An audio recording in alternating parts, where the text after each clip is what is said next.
우리가 믿는 하나님은 영원하신 하나님입니다. 믿을만 하다는 겁니다. 사람을 믿으면 그 사람을 배신하면 그만큼 낙심이 되어집니다. 근데 우리가 믿는 하나님은 절대 우리를 배신하지 않습니다. 그래서 주는 그리스도시요 살아계신 하나님의 아들이십니다. 이것을 우리가 함께 고백할 때마다 어떤 역사가 일어나는가 잘 알기를 바랍니다. 그래서 하나님 앞에 우리가 신앙생활을 하는데 우리가 신앙생활을 바르게 해야 됩니다. 길도 우리가 틀린 길을 가면 틀린 길에 열심히 가면 갈수록 갈 때는 모릅니다. 틀린 길을.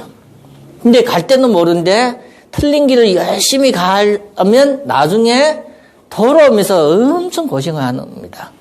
신앙생활도 우리가 열심히 중요한 것이 아니라 그것이 바른 신앙인가 그게 중요한 겁니다. 맞는 길인가 그걸 우리가 중요합니다. 그래서 이 신앙이라는 것은 믿을 신이고 우리가 바라보고 따라가는데 이 신앙이라는 것은 아주 영적으로 중요한 겁니다. 음식을 잘못 먹어도 사람은 배탈 납니다. 음식을 중독되면 사람이 거의 죽을 수도 있습니다. 신앙이 잘못되면 그 사람은 완전히 망칩니다. 그래서 우리가 신앙이라는 것은 우리가 우습게 그냥 교회만 다니고 예배만 드리기 때문에 할머니든지 할아버지니 힘없는 사람이 의지해야 할 곳이라고 생각하면 다 던지는 겁니다. 신앙이라는 것은 인간의 근본과 이 영원한 영적인 것이 연관이 됐기 때문에 아주 중요합니다. 이것보다 더 중요한 가치는 세상에 없습니다.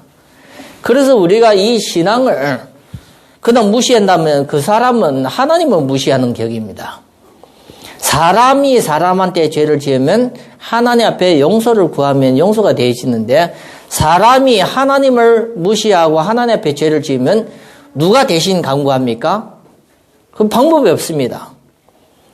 성령을 모독하고 성령을 부인하면 오는 영원한 시대에 방법이 없습니다. 그래서 우리가 신앙이라는 것은 누구 앞에 하는가 하면 하나님 앞에 하는 거예요. 하나님 앞에. 우리가 사람 앞이라면 그 사람을 속일 수도 있어요. 신앙은 하나님 앞에입니다. 절대로 속일 수 없는 겁니다. 속이면 큰일 터집니다. 아나니아와 삽비라가 왜 죽었습니까? 사람을 속인 것이 아니라 하나님을 속인 겁니다. 뭘 가지고 속였습니까? 헌금을 가지고. 돈이라는 것은 사람의 마음을 끄는 큰 힘입니다. 돈이 많으면 사람이 여유가 있어 보이고 돈이 없으면 사람이 조급해지고 그래서 한마디 말이면 이 돈이 있는 곳에 뭐가 있어요? 마음이 있는 거예요. 물질이 있는 곳에 마음이 있다는 건 딱 같은 겁니다. 그래서 사람은 자기도 모르게 계속 뭔가는 우리가 영적으로 모르 뿌리면 계속 뺏기는 겁니다. 이 신앙생활을 하는 우리가 아무나 가서 아무 데나 가서 그냥 말씀 듣고 예배 드리면 된다고 생각하는데 그게 착각입니다. 내 몸이 귀하면 몸속으로 들어오는 음식도 귀한 것 같이 우리가 그걸 알고 우리가 받아야 됩니다. 그래서 신앙생활을 한다는 것은 안 바뀌는 부분입니다. 한 번 잘못 들었으면 계속 가야 되는 길밖에 없습니다. 그래서 안 바뀔 수밖에 없는 그런 것이 영적으로 있을 수 있기 때문에 우리의 이 신앙이 하나님 앞에 예배를 통해서 온전한 신앙, 완전한 신앙으로서 인도받을 수 있도록 우리가 점검을 하면서 내 신앙을 점검하면서 하나님 앞에 예배 드리기를 바랍니다. 이게 그래서 신앙은 마치 길과 같습니다. 길. 잘못된 길을 한 번 들어서면 자기도 못 깨달으면 계속 가게 되집니다. 조금 열심히 있는 사람은 뛰어가기도 합니다. 그래서 우리가 한 번밖에 안 사는 것을 우리가 눈앞에 있는 걸 보고 길이라고 얘기하는 것이 아니라 멀리 있는 것을 보고 나아갈 때 길이 있는 겁니다. 눈앞에 있는 것을 보고 길이라는 것이 아니라 멀리 보고 내가 가는 그걸 방향을 통해서 그걸 길이라 하는 겁니다. 그러면 우리가 인생에 신앙을 산다, 신앙생활을 한다는데 내 인생에 목적지가 있어야 됩니다. 목적지. 내가 뭐 때문에 살고 무엇을 하려고 사는 목적지가 있어야만 길이 있는 겁니다. 근데 아무 내게 목적지가 없으면 길이 있습니까? 없습니까? 내가 하루를 살아도 길이 있는 것이 아닙니다. 그래서 하나님 앞에 이 부분을 아주 중요합니다. 성경에 보면 믿는 사람 한 사람 한 사람은 성경에 아브라함부터 나오는데 아브라함에게 또 뭐가 있었습니까? 하나님은 아브라함에게 뭘 하셨습니까? 창세기 12장 말씀하셨어요. 아브라함에게 하나님은 미래에 성취될 말씀, 큰 민족이 되고 복의 근원이 된다는 큰 말씀을 주셨어요. 그걸 따라가는 것이 길입니다. 그걸 따라가는 길. 하나님의 말씀이 없는데 길이 어디 있어요? 그거는 내가 생각한 겁니다. 그래서 우리에게는 하나님이 주시는 이 말씀이 있어야만 그걸 따라가는 길, 그게 신앙입니다. 신앙. 그래서 우리 마음에 하나님의 말씀이 없다. 그러면 내 마음대로 사는 것이 길이요. 내가 가고픈 곳이 가는 것이 길입니다. 그는 신앙생활을 하는 것이 아니라 하나님 앞에 잘 마음속에 우리가 질문하면서 인도받기를 바랍니다. 그래서 하나님은 누구에게요? 한 사람을 한 사람을 불러서 말씀을 주시는 거예요. 때로는 말씀을 통해서 주시고 때로는 꿈을 통해서 주시는 거예요. 그게 창세기 1장에부터 창세기의 50장에 나오는 그 인물, 가정을 통해서 주시는 말씀입니다. 말씀. 그래서 우리가 예배를 드리면서 하나님이 왜 나에게 그 이유를 말씀을 통해서 찾아야 됩니다. 이 말씀이 없으면 우리 속에 성령의 역사가 우리가 많이 일어나지 않습니다. 그래서 우리가 하나님의 말씀을 좀 찾고 회복하는 그런 귀한 응답이 있기를 바랍니다. 이 부분을 꼭 마음에 둬야 됩니다. 이것이 없이는 우리가 바른 신앙을 할 수 없기 때문에 우리가 성경이라는 것은 요한복음에도 말씀 여러 곳에 말씀이 있는데 요한복음 5장 39절에도 있고 여러 말씀이 있는데 성경이라는 것은 하나님의 말씀인데 이미 기록된 성경입니다. 그걸 바꾸면 하나님이 우리 생명을 그 생명책에서 지운다고 얘기하고 있습니다. 성경은 이미 선지자를 통해서 하나님 딱 정해진 성경입니다. 그 이후에 우리가 만들면 그건 틀린 겁니다. 그래서 성경은 딱 정해진 주님의 말씀입니다. 그런데 우리가 예배는 지금 하나님의 성도와 교회를 축복하시는 것이 예배입니다. 예배. 예배라는 것은 지금 살아계신 하나님이 성경에 기록한 이것은 이미 지난 과거의 역사고 예배는 지금 역사로 일어나는 이런 부분입니다. 이 부분을 놓치면 나는 누구와 관계없어요? 하나님과 전혀 관계없이 사는 겁니다. 신앙생활은 하나님과 관계없이 사는 것은 신앙생활은 아닙니다. 교회 다니도 집사님, 장로님, 목사님 돼도 하나님과 말씀과 관계없으면 신앙생활을 한 것이 아니라 그냥 살고 있는 겁니다. 먹고 살고 있는 겁니다. 짐승도 먹고 살고 있는 것처럼 우리가 하나님의 말씀과 관계없으면 전혀 하나님과 관계없는 겁니다. 신앙생활을 하는 것이 아니라 그냥 교회만 왔다 갔다 하는 겁니다. 그래서 그것을 회복하고 치유하고 하는 모든 것이 예배 가운데 있습니다. 성도를 최고 축복되고 성도를 살리고 씌우고 하는 것이 예배입니다. 예배. 지금 우리가 하나님을 만나고 하는 겁니다. 이것보다도 우리가 삶 속에 제일 더 밀접한 것이 그의 기도입니다. 기도. 내 삶을 방향을 움직이고 하나님 그때그때 성령이 역사하시고 그의 기도의 비밀입니다. 이 세 가지는 우리가 놓치면 진짜 중요한 것을 이게 놓치게 되집니다. 그래서 이 성경은 예수 그리스도에 대해서 복음 중심에 기록한 겁니다. 그래서 모든 성경은 예수님을 어떻게 믿어야 되고 믿으면 어떤 것이 오는가 이 복음 중심에서 우리에게 복음을 우리에게 설명하는 겁니다. 설명. 창세기 한 장을 통해서라도 우리가 전체 복음을 다 알 수도 있습니다. 그리고 이 예배는 지금 살아계신 하나님이 역사하는 시간입니다. 그래서 우리가 지금 살아계신 하나님이 역사하는 시간이기 때문에 예배를 무시하면 하나님을 무시하는 겁니다. 하나님을. 그 하나님을 무시하면 어떻게 되지는 겁니까? 영원의 해결을 받지 못하는 그 저주 가운데 빠집니다. 믿는 사람도 이 시간을 놓치면 다 놓치는 겁니다. 그래서 예배는 말씀 듣는 것도 있고 포럼하는 것도 있고 헌신하는 것도 있는데 이걸 무시했던 아나니아와 삽비라가 죽는 겁니다. 사람 앞에 하나님은 안 보이는데 누가 보입니까? 베드로만 보이는 거. 근데 베드로가 보이기 때문에 이걸 놓치면 자기가 생명을 죽는 겁니다. 예배가 그만큼 하나님 앞에 신성한 겁니다. 신성. 지금 역사하시는 이 하나님의 중요한 시간표입니다. 시간표. 그래서 예배를 내가 은혜 못 받으면 그 사람은 하나님 앞에 더 이상 받을 축복도 없습니다. 예배에 내가 은혜 받고 힘을 얻고 내 인생의 모든 답을 얻고 내 근심 걱정을 맡기고 하나님 앞에 많은 것을 얻는 것, 그 시간이 돼야만 내가 지금 살아나는 거야. 이걸 없으면 우리가 아무것도 되지 않습니다.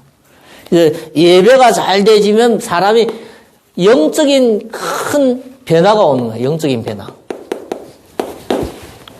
예배가 제대로 돼야만 영적으로 사람이 바뀌집니다.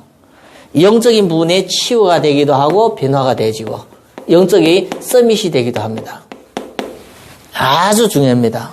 성도가 성도답게 살 수 있는 새로운 출발점 시작이 예배입니다. 예배. 이 부분은 우리가 좀 마음에 두고 있어야만 예배를 통해서 성령이 주시는 하나님의 힘과 능력을 얻을 수 있습니다. 기도는 뭡니까? 내가 원하는 것이 아니라 하나님이 원하는 것을 찾아야 됩니다. 기도는 내가 하고 싶은 것을 하는 것이 거의 약간 유치한 겁니다. 우리가 이제는 10년이고 20년이고 하나님 앞에 예배드리면서 이제는 찾아야 되는 것은 하나님이 원하는 계획을 찾아야 돼요. 하나님이 나를 왜 선택하셨습니까? 하나님이 왜 나를 사용하십니까? 예수 믿게 하십니까? 그것이 하나님 계획을 찾아야 됩니다. 그런데 아무리 기도해도 하나님의 계획이 안 보인다. 하나님의 계획을 모르겠다 그러면 그 사람은 영적으로서 영적인 눈이 어두워지고 영적인 감각이 죽은 겁니다. 우리가 기도하면서 하나님의 절대 계획을 찾아야 됩니다. 기도하면서 하나님의 뜻, 이걸 찾아야만 내가 하나님 앞에 방향을 맞출 수 있습니다. 하나님의 좋아하는 이 방향을 맞출 수 있습니다. 그래서 우리가 하나님의 계획과 하나님의 뜻을 무엇을 통해서 찾아요? 메시지입니다. 메시지. 그래서 우리가 메시지를 놓치면 하나님 뭘 좋아하는지도 모릅니다. 하나님을 뭘 원하는 것도 모르는 겁니다. 뭘 놓쳤기 때문에요? 메시지를 놓쳤기 때문에. 하나님은 아브라함을 불러서 복의 근원으로 만들고 모든 열방이 복받게 했는데 아브라함이 하나님 주시는 메시지 놓쳤으면 어떻게 삽니까? 자기가 원하는 대로 살 수 있는 것이 그의 신앙생활을 하는 것이 아닙니다. 그래서 메시지를 제대로 잡아야만 하나님이 나와 우리에게 향한 절대 계획과 뜻을 우리가 분별할 수 있습니다. 그러면 이 부분이 확실하다면 우리는 어떻게 살아야 됩니까? 이 삶이라는 것은 우리가 고린도전서 6장 20절과 7장 23절에 나오는데 하나님을 영광스럽게 살아야 되는데 어떻게 살아야 됩니까? 이것이 확실하다면 이제는 하나님 주시는 이 길을 가는 겁니다. 이 길을 가는 겁니다. 신앙의 길을. 그래서 우리는 어떻게 해요? 순종하는 거예요. 순종. 아브라함이 하나님의 말씀을 따라서 가나안 땅으로 갔다고 나옵니다. 그 가나안 땅은 한 번도 안 가본 가나안 땅을 하나님의 말씀을 주셨기 때문에 말씀에 순종하는 마음으로 가는 겁니다. 그게 신앙입니다. 신앙. 내가 하고 싶은 걸 한다. 그거는 그 사람 마음대로 사는 것이지 어떻게 신앙 길을 간다고 할 수는 없습니다. 그래서 우리가 순종한다. 뭘 순종하여? 말씀에 내가 순종한다는 것은 아주 신앙생활을 바르게 잘하고 있는 거예요. 하나님이 어떤 말씀을 나에게 주셔도 내가 거기에는 내가 순종한다. 그게 믿음이 좋은 겁니다. 열심히 뛰어다니는 것이 믿음 좋은 것이 아니라 내가 힘들어 할 정도로 어떤 말씀을 줬는데도 거기도 내가 순종하는 거예요. 이것이 믿음입니다. 신앙입니다. 이걸 하나님은 누구한테 테스트 했어요? 믿음의 조상. 뭘 하라고 하나님 메시지 주었어요?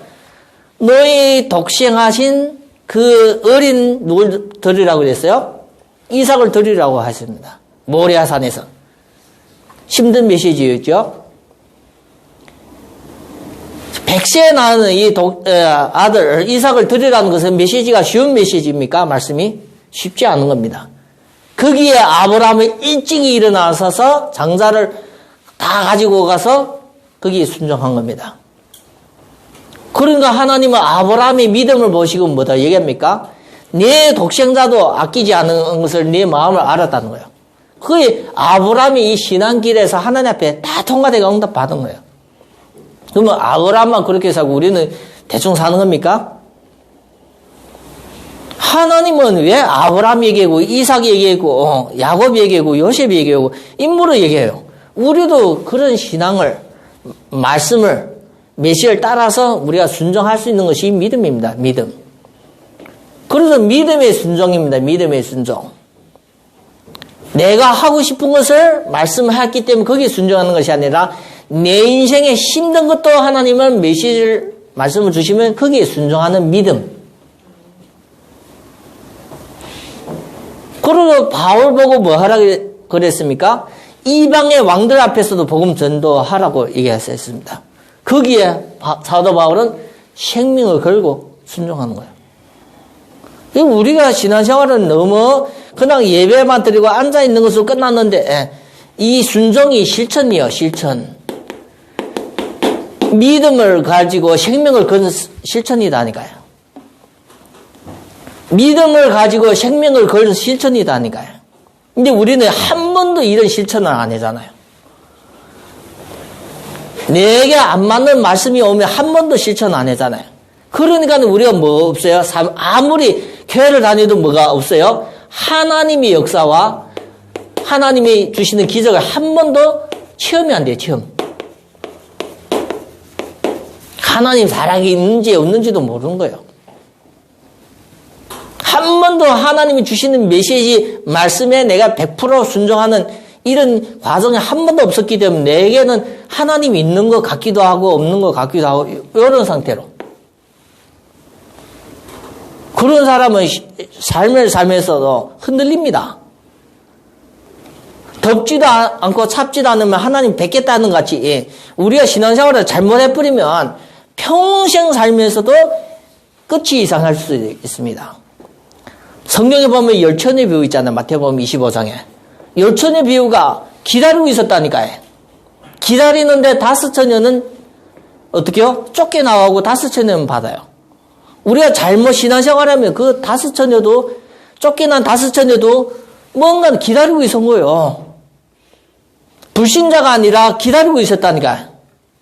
그런데 뭐가 없었어요? 전혀 준비가 없었어요. 준비. 시간표가 왔는데 준비가 없었으니까 기회에 준비된 사람은 가고 준비 못된 사람은 버림을 당했듯이. 왜 그걸 얘기를 하는 겁니까? 주여 주여 하는 자마다 뭐 한다고요? 천국에 다 들어가는 거 아닙니다. 입으로 주여 주여 누구도 뭐 해요. 누구도 다 할 수 있는 주여 주여 한 자마다 천국에 들어가는 것이 아니라 내 아버지의 뭡니까? 내 아버지의 뜻대로 하는 자가 천국에 들어가는 겁니다. 육신의 분모가 예수님 뭐다 얘기했어요? 육신의 분모가 아니라 아버지 뜻대로 하는 자가 내 형제의 분모다고 얘기하고 있습니다. 그래서 우리가 잘못하면 교회에 오셔서도 말씀 들으면서도 예배 시간에도 계속 육신적인 그걸 가지고 있으면 하나님 앞에는 틀을 깨야 됩니다. 틀. 예배는 하나님 앞에입니다. 하나님 앞에. 그래서 우리가 예배 드리면서 왜 내 삶 속에서 한 번도 하나님 안 계시는 것 같다. 그러면 내가 이걸 놓친 겁니다. 한 번도 우리가 하나님에 대해서 내가 없는 것 같다 생각하면 이 중요한 부분을 놓친 거예요. 중요한 부분.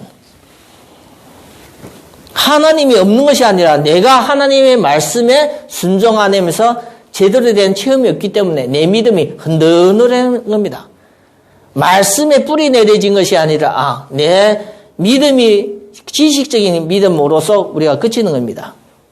그래서 오늘 이 서론해 주시는 말씀은 우리가 마음으로 각인하고 언약으로 잡아야 됩니다. 예수님의 질문.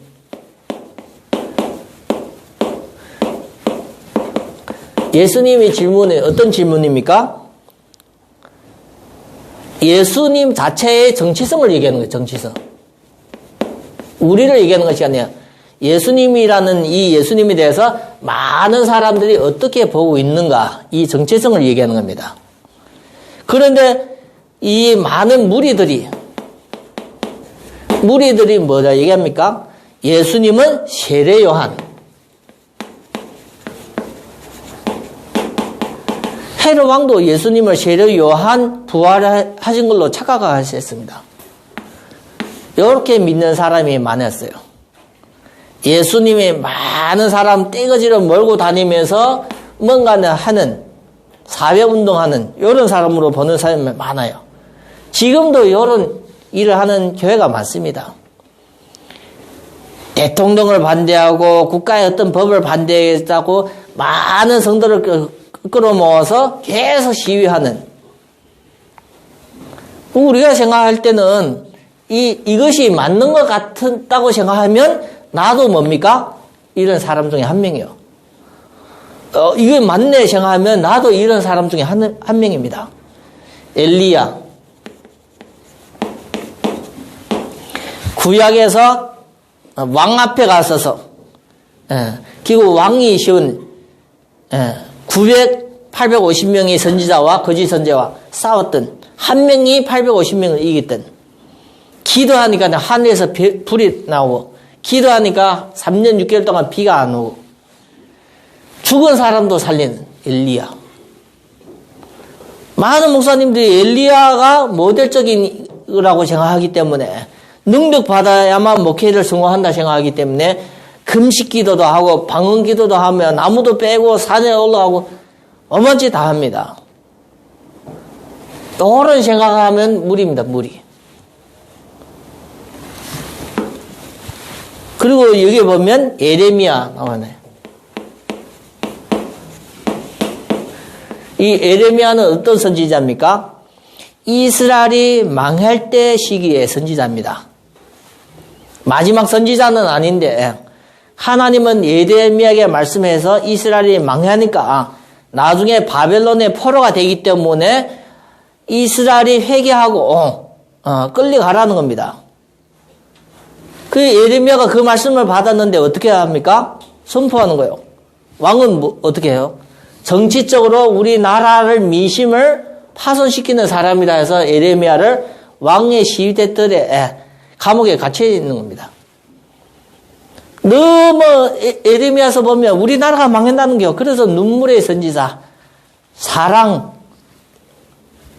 많은 교회가 그냥 하나님이 사랑을 베푼다는데 그 사랑이 뭔지도 모르는, 그래서 우리가 잘못하면 어디에 빠집니다. 하나, 둘, 셋, 어디에 빠져? 구덩이에 빠집니다. 선지자. 이렇게 알면 우리가 여기에 빠져 있는 겁니다. 이렇게. 예레미야도 이런 사람이 아니라, 예레미야는 어떤 사람입니까? 이런 사람이 절대 아닙니다. 이거는 무리가 뭐 하는 겁니까? 예수님에 대한 답입니다. 답. 예수님이 이것이 정답이 아니기 때문에 누굴 묻습니까? 제자들이 묻는 거예요. 제일 가까이 있는 제자들에게. 이 사람들은 제대로 예수님에 대해서 깨닫기를 원하는 겁니다. 제자 중에 한 명이 대표적인 것이 베드로거든요. 요한, 야고보. 이분들은 예수님과 계속 동고동락 같이 항상 함께 하셨습니다. 그래서 이 중에서 한 명이 베드로입니다. 베드로. 베드로가 어떻게 대답했습니까? 여기 보면 주는 그리스도 했는데 당신이 그리스도라고 나와요. 성경 보면. 그래서 내 앞에 있는 당신이 누굽니까? 우리가 믿어야 될 하나님이 보내신 그리스도라는 거예요. 그리스도. 이거는 아주 중요한 겁니다. 주는 그리스도라는 것은 성경에, 구약 성경에 기록하고 신약 성경에 주제로 된 이 주인공은 이 그리스도가 예수라는 겁니다. 예수. 그 한마디 말해 성경 자체가 누구를 얘기하는 거예요? 이 예수님이 주인이라는 겁니다. 예수님이. 그래서 사마리아 여인을 향해서 예수님이 물 달라 하면서 예수님이 질문 중에서 나를 알았으면 당신이 나에게 물을 달라고 했다고 얘기를 하는 겁니다. 그래서 우리가 알아야 되는 것은 이 그리스도라는 것은 우리에게 신선한 내용이지만 유대인과 이스라엘에게는 아주 뭔가는 기대한 하나님의 약속과 관계돼요. 약속과 관계되는 내용입니다. 그래서 이분들은 많은 사람들이 유대인들은 뭘 기다렸어요? 그리스도가 오신다는 거예요. 그리스도가 오시는데 누가 그리스도인지 모르고 있는 거예요. 그래서 사마리아 여인도 그리스도가 오시면 우리를 깨닫게 하시고 인도하시고 구원하신다 얘기했는데 예수님이 뭐라 얘기했습니까? 너 앞에 있는 내가 그 그리스도라는 거예요. 깜짝 놀라는 거예요. 우리는 이 그리스도 하면 지금 우리가 들을 때 전혀 감동이 없지만 그 사마리아 여인은 인생의 계속 실패 중에서 그리스도를 믿으려고 하는데 인생 계속 실패 중에서 그리스도를 만난 후에 완전히 인생이 바뀌었습니다. 우리는 이 그리스도에 대해서 전혀 감각이 없는데 진짜 성경과 이 신약과 구약에 예언된 이 중요한 부분을 약속을 모르기 때문에 그런 겁니다. 이 그리스도가 오셔서 해결하는 것은 그리스도가 하시는 일, 어떤 일입니까? 성경에 모든 사람이 죄인 되었을 때 하나님은 자기 아들을 이 땅에 보내심으로써 아들이 행한 일은 우리가 할 수 있는 일이 아닙니다. 성경에 보면 모든 문제의 저주가 어디에서 왔어요? 사탄에서 왔어요. 사탄. 악령. 이 악령을 이길 수 없고 이 사탄이 우리 인간에게 가져다 저주는 계속 죄를 지어서 저주받게 만드는 거예요. 그래서 죄진 인간이 하나님 떠나서 영적으로 죽게 만드는데 계속 하나님 떠나서 영적으로 죽게 만드는 거예요. 이 세 가지 문제를 해결할 수 있는 일은 이 세상에 한 명도 없어요. 이걸 하려 오신 분이 그 그리스도입니다. 그리스도. 그래서 그리스도가 오셔서 이 일이 누구 일입니까? 사람이 할 수 없는 하나님의 일입니다. 하나님의 일. 육신의 일을 하려온 것이 아니라 하나님의 일을. 그래서 그분이 이 문제를 해결했는데 어떻게 해결했어요? 십자가에서. 십자가라는 것은 죽음입니다. 십자가에 죽음 묻고 부활하셨습니다.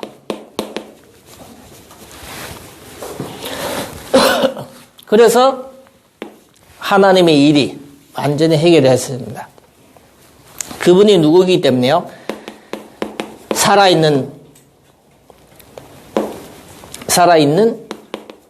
하나님의 아들.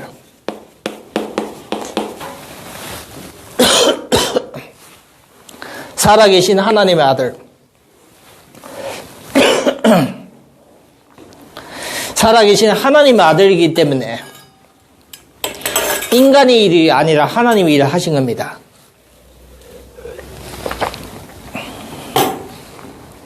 그래서 우리가 볼 때 이것을 제대로 알았다는 것은 베드로가 배운 것이 아닙니다.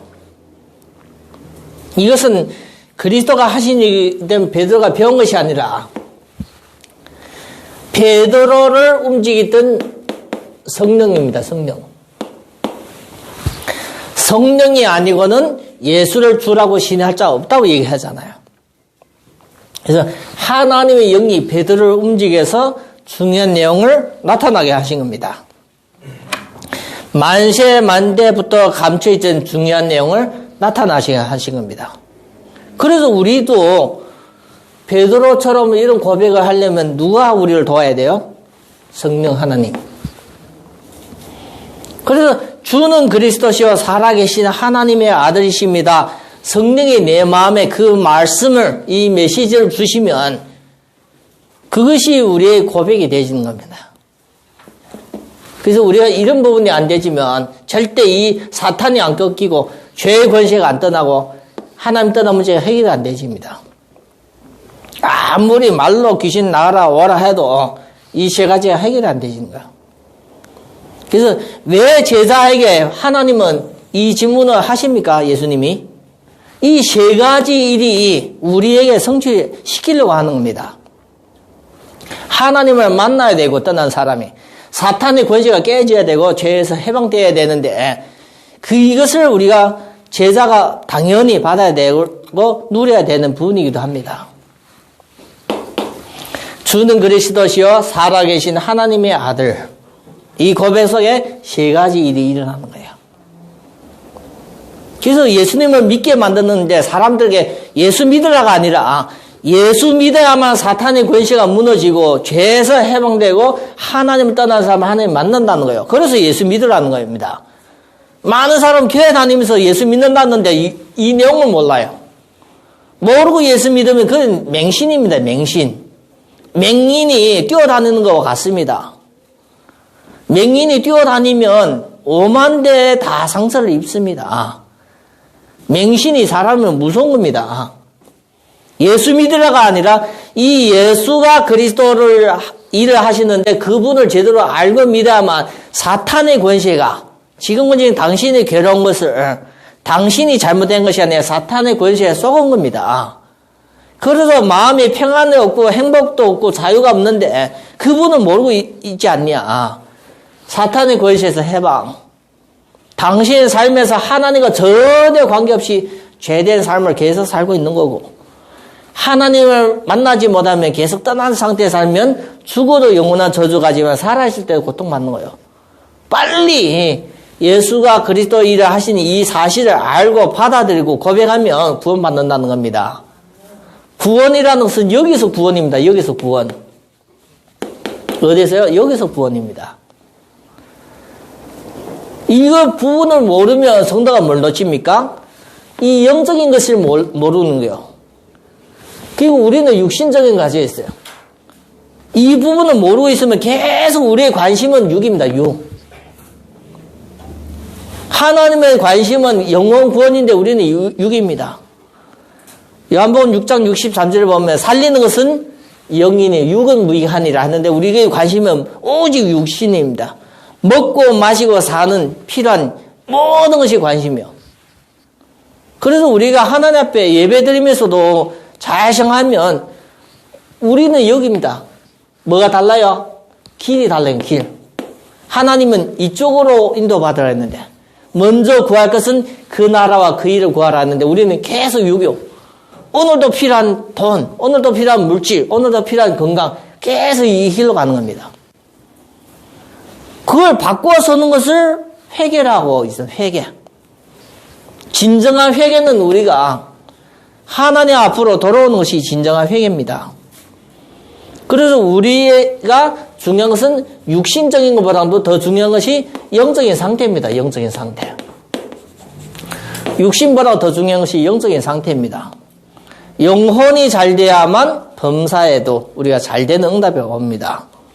그래서 중요한 것은 영적인 상태가 중요한데 이 영적인 상태가 뭡니까? 우리의 마음이에요. 마음. 마음이 영적인 상태예요. 내가 행복하다. 행복한 것이 마음입니다. 마음. 내가 기쁘다. 기쁜 것이 마음입니다. 내가 자유롭다. 자유로운 것이 마음입니다. 내가 고통스럽다. 고통스러운 것도 마음입니다. 마음 상태가 영적인 상태입니다. 마음. 내 마음이 진짜 기쁘고 즐겁고 평안하냐. 이 마음 상태가 영적인 상태입니다. 그리고 내가 어떤 생각을 한다. 이 생각이 영적인 상태입니다. 계속 우리도 모르게 계속 생각이 다른 데를 막 끌려간다. 나도 모르게 이 생각에 막 잡혀 있는다. 그 생각이 영적인 상태입니다. 그래서 우리가 영적인 상태가 정상적이냐, 이것이 정상이냐, 이것이 비정상이냐. 우리가 진짜 말씀을 통해서 점검을 해봐야 됩니다. 이것이 정상적이야만 우리의 삶이 달라지는 거예요. 삶. 이것이 정상적이야만 우리의 삶 자체가 뭔가 방향과 내용이 달라지는 겁니다. 그래서 이 삶이라는 것은 하나님은 이 삶을 어떻게 하십니까? 구원받은 사람에게 인도하십니다. 인도, 성령 인도. 성령 인도 받는데 이 인도 받기 위해서 하나님 뭘 주십니까? 메시지를 주십니다. 메시지. 우리가 인도 받을 수 있도록 메시지, 말씀을 주십니다. 말씀. 이 말씀은 하나님이 수준의 말씀을 주시기 때문에 우리와 전혀 상관없습니다.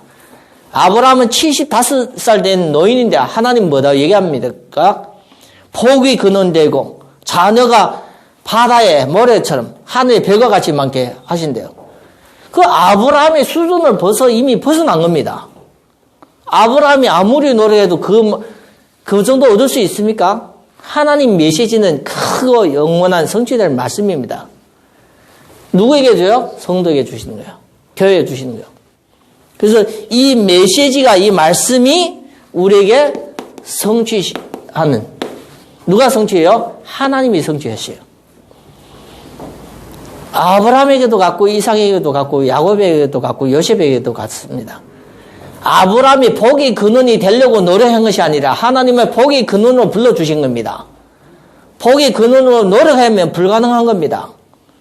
하나님은 아브라함을 통해서 많은 믿음의 자녀를 세우게 만들었습니다. 그게 누가 하신 겁니까? 하나님이 하신 겁니다. 하나님이. 그래서 신앙생활은 내가 하려고 하니까 어려운 겁니다. 신앙생활은 내가 하려고 하니까 어려운 겁니다. 신앙생활은 내가 어떻게 합니까? 하는 것이 아니라 순종하는 거예요. 순종. 하나님이 주신 메시지 말씀을 따라가는 것이 그게 신앙입니다. 신앙. 지금까지 내가 얼만큼 내가 신앙길을 가시는가 생각하면 얼만큼 말씀을 따라 말씀에 내 인생을 맡기고 순종했는가. 이 부분이 없으면 우리가 많은 축복의 길과 체험된 그 응답의 시간표를 많은 것을 놓치고 있는 겁니다. 아주 중요합니다. 순종. 그래서 하나님은 열심히 하려고 하는 사람 보고 뭐다 얘기합니까? 제사는 하지 말고 순종하라는 거예요. 순종이 제사보다 낫다는 거예요. 누구한테 얘기한 겁니까? 사울 왕한테. 그래서 제사를 안 원한 것이 아니라 순종이라는 것은 하나님은 뭘 원해요? 메시지 주는 거예요. 메시지예요. 그래서 우리가 하나님 앞에 이 메시지를 순종할 때 하나님과 함께 하시는 신앙생활을 누림이 되죠. 누림. 하나님이 주시는 이 축복을 우리가 누릴 수 있습니다. 그래서 우리가 이 부분을 잘못하면 이 부분은 우리가 다 놓치고 사는 거예요. 이 부분을. 3번에 나오는 이 부분은 우리가 놓치고 교회만 다니고 일을 하고 밥 먹고 자고 계속 반복적인 이 길을 이런 축복을 놓치고 살 수도 있습니다. 그래서 모든 성도가 우리가 이 부분을 빨리 육신에서 영적으로 바뀌어야 됩니다. 육신적에서 영적으로 이렇게 바뀌지 않으면 우리의 길이 틀린 겁니다. 그래서 영적으로 바꾸는 중요한 부분이 말씀밖에 없습니다. 말씀. 누구의 말씀이요? 하나님의 말씀. 하나님의 말씀은 살아있고 운동력이 있어 좌우의 건버라, 어떤 건버라 예리해서 관절과 골수를 찔러 쪼개게 하며 역사하십니다. 이 말씀 속에 하나님의 능력이 있어서 우리를 변화시키고 우리를 치유시키고 이 부분은 우리가 꼭 믿어야 됩니다. 나를 돕고 나를 살리는 것이 하나님 말씀밖에 없다는 것을 우리가 알고 믿어야 됩니다. 하나님은 이 말씀을 믿는 사람에게 예배 나올 때 말씀을 주십니다. 하나님 앞에 예배 드릴 때. 구약에는 뭐 할 때 말씀을 주셨어요? 제사를 할 때. 하나님 앞에 제사를 할 때 말씀을 주신 거예요. 신약에는 우리가 예배 나오면 하나님이 분명하게 성취될 말씀을 주십니다. 근데 이 말씀을 내가 순종 안 하면 내가 하나님을 누릴 수 있습니까? 불가능합니다. 말씀은 있는데 말씀과 관계없는 내 삶을 살게 되집니다. 그래서 우리가 주일 주시는 말씀을 계속 기도하면서 내 삶 속에 내가 순종하며 의지하며 갈 때 그것이 누리고 있는 거예요. 말씀을 따라가고 순종하는 것이 누리고 있는 거예요. 우리가 누린다는 것은 뭔가 풍족한다고 생각하는데 그게 육신적인 착각이에요. 육신적인 착각. 내가 뭔가 많이 가지고 누린다고 생각하는데 그게 착각입니다. 오죽했으면 예수님이 그 부자 보고 돈이 많으니까 농사가 잘 됐으니까 뭘 준비하고 있어요? 창고를 준비하고 있는 거예요. 근데 예수님이 그 부자를 향해서 주시는 메시지가 뭡니까? 오늘 저녁에 너 생명을 가져가면 네가 가진 것이 다 누구 것이 돼요? 다른 사람 것이 되는 거예요.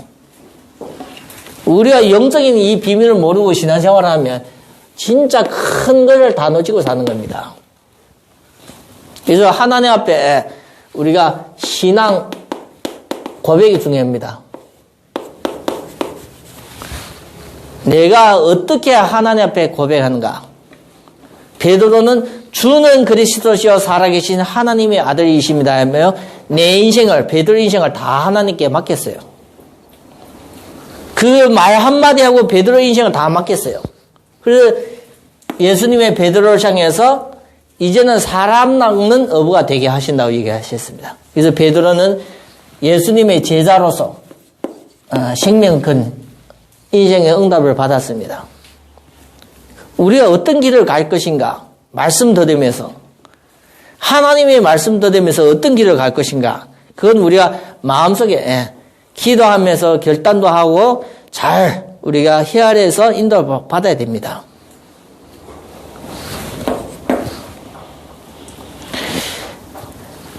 이 생활이라는 것은, 삶이라는 것은 이런 시각으로 보면 내가 원하는 거 사는 것이 아닙니다. 내가 살고 싶은 대로 사는 것이 아니라 하나님이 원하는 길로 가야 됩니다. 고린도전서 우리가 6장 20절 보면 우리는 아주 비싼 가치를 지불해서 사신 겁니다. 누가요? 하나님이 예수님의 피로서. 그래서 우리가 이제는 살면서 동기가 어떠해야 돼요? 동기? 나를 위해서 사는 것이 아니라 우리가 왜 사는 겁니까? 하나님의 영광을 위해서 사는 영광. 내가 기뻐하기 위해서, 내가 편안하기 위해서 사는 것이 아니라 하나님을 기쁘시고 하나님을 즐겁게 하기 위해서 사는 것이 그의 신앙생활입니다. 신앙생활. 구원받은 자가 당연히 그렇게 살아야 되는 거예요. 대표적인 사람이 누굽니까? 신약의 바울. 바울은 하나님이 원하는 그 자리라면 생명을 걸고 간 겁니다.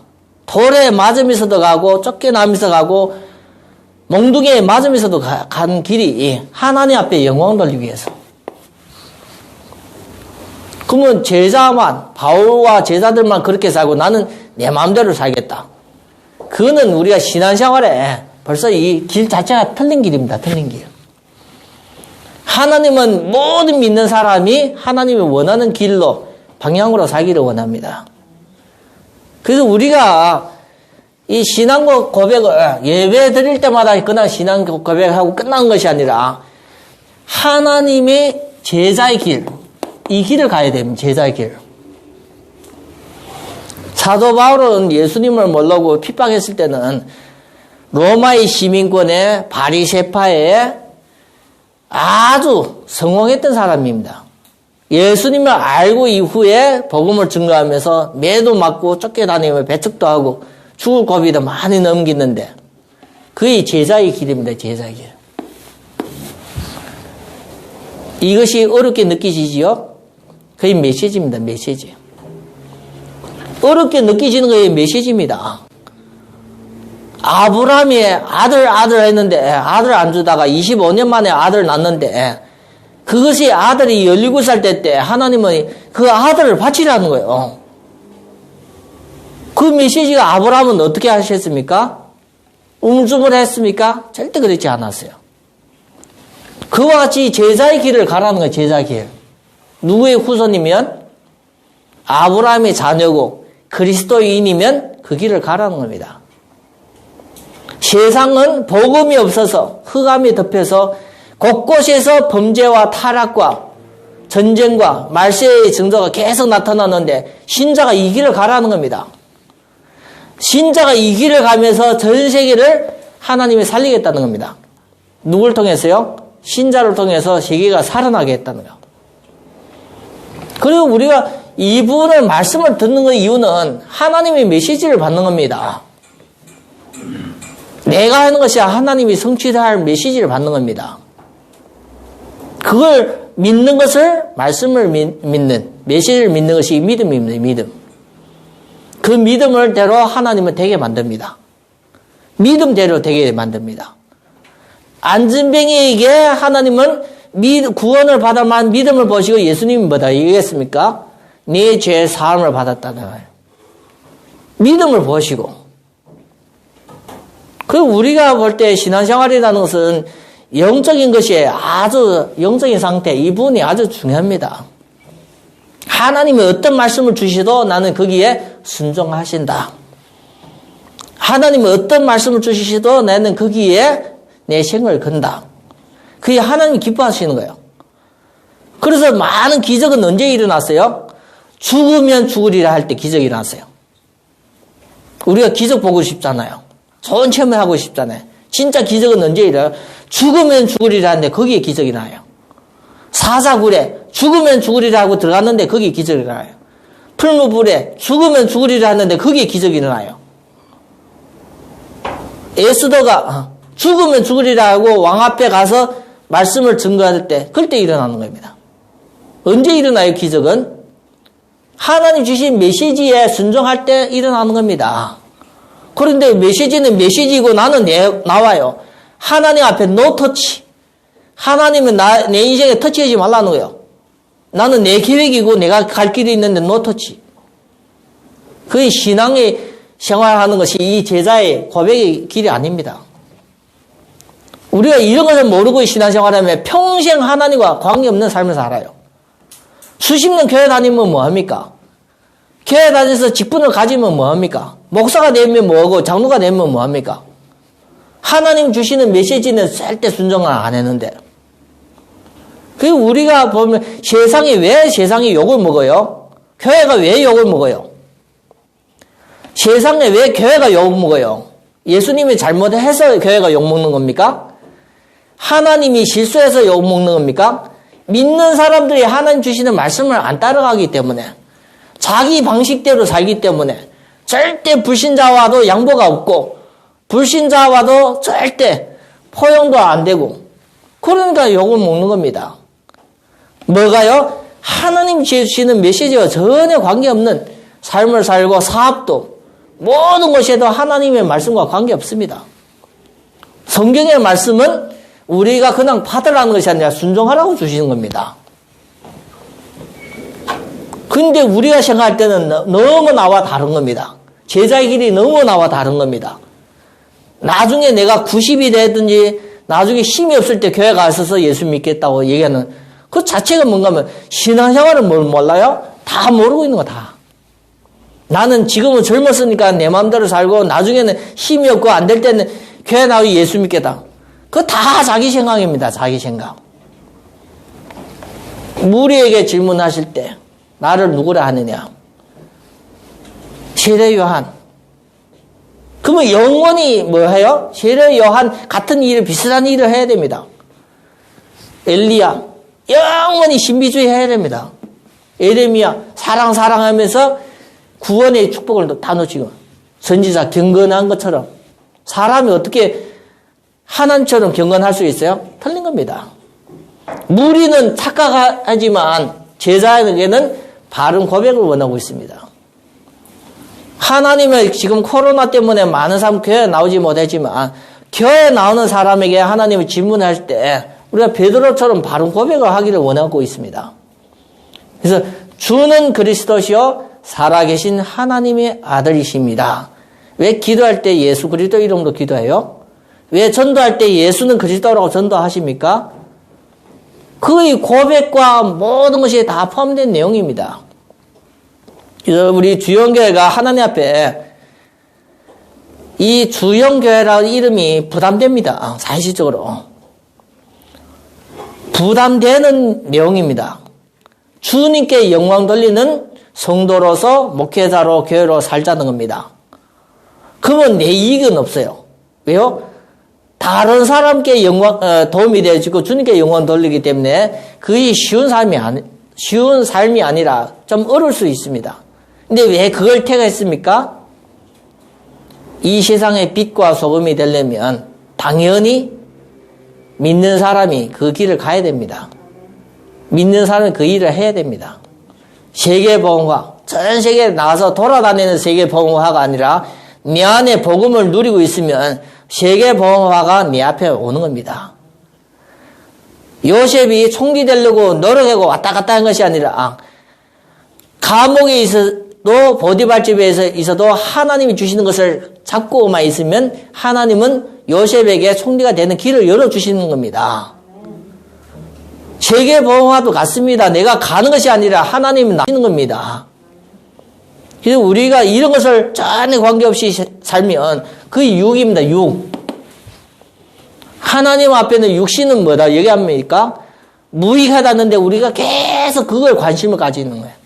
영적으로 말씀과 메시지와 이런 것에 전혀 관심도 없고, 그 교회 말씀은 우리에게 많이 찔리는 것이 당연한 겁니다. 베드로가 전도하고 스데반이 전도할 때 사람들이 어떻게 받아들였어요? 마음에 찔렸다고 얘기해요. 마음에 찔려. 너무 안 맞는 뭘 줘요? 메시지 주는 거예요. 너무 안 맞는 제자의 길, 방향을 주는 거예요. 찌른다는 거예요. 아프게. 근데 그게 하나님이 원하는 길입니다. 그래서 우리가 주영교회 메시지가 우리에게는 좀 듣기는 부담될 수 있는데 하나님이 기뻐하시는 일입니다. 성령의 교회 주시는 말씀을 듣을지어다. 귀 있는 자는 성령이 주시는 말씀을 듣을지어다. 우리가 하나님 앞에 영적인 귀가 열려져서 우리 교회 주시는 이 메시지를 받고 이 메시지를 순종하면서 내 인생에 최고 응답받아서 복음을 누리고 전달하는 증인이 되기를 바랍니다.